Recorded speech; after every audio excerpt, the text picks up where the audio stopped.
So we've got all these different phases in the cell cycle, but not all cells take the same amount of time in each phase, and some cells don't divide at all.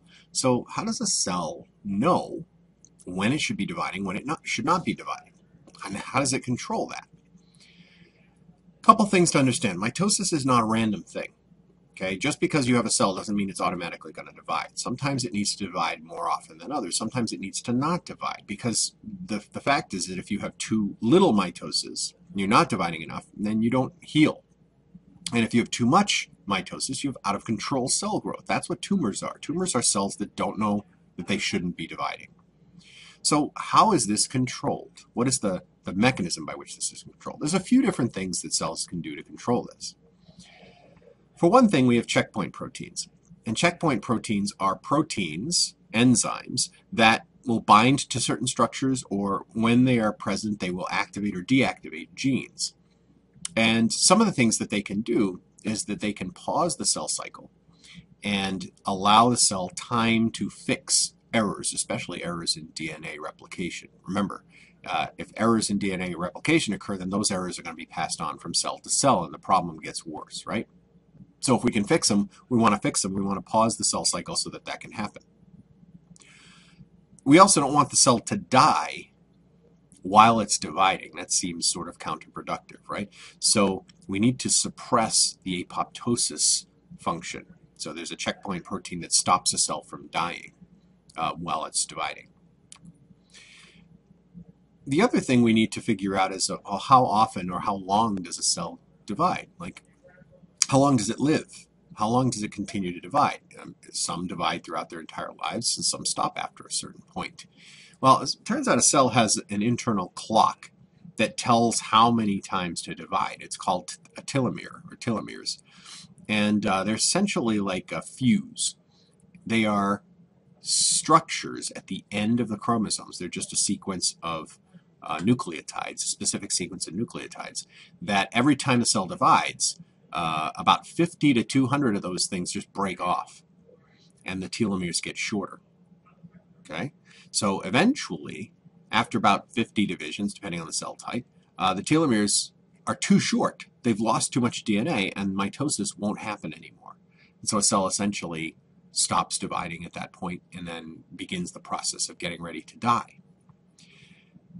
There is an enzyme called telomerase. And telomerase restores the telomeres. It increases their length. It resets them. So we see this in sex cells. Sex cells continually can divide throughout their entire life. We also see it in cancer cells. Telomerase is found in cancer cells and sometimes in normal cells like bone marrow.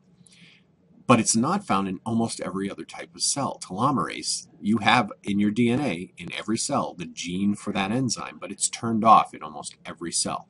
For some reason, it gets turned on in cancer cells.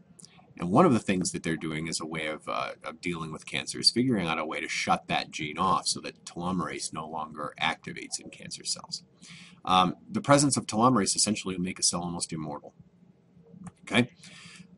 Once the telomeres get too short, the cell stops dividing, and it may die, or it may just go into the gap zero phase, the G0 phase. There are other factors outside the cell that can control whether or not it will divide. Crowding is a big one.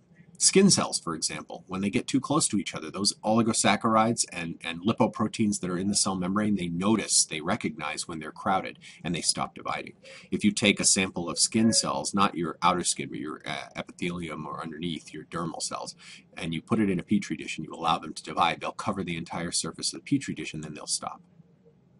Unless something's wrong with the cell, and then they don't stop dividing if they don't recognize that they're crowded. Hormones. Hormones can start cells dividing and can stop cells dividing. Usually when there are high levels of hormones, there's a lot of cell division. Growth factors are local chemical signals around the cell that promote cell division. And then there are two types of enzymes that work together, cyclins and kinases. And the relative levels of those two will tell a cell whether or not it's ready to divide or not. Okay, so Mitosis starts when the cyclin level is fairly high. After cells divide, the cyclins degrade and the level goes down and the kinases come up. And then the cell won't divide until the cyclins build back up again. So there's a fairly complex mechanism to that. It's not really important. Just understand that there are some proteins that are not necessarily part of the cell cycle, but that control it.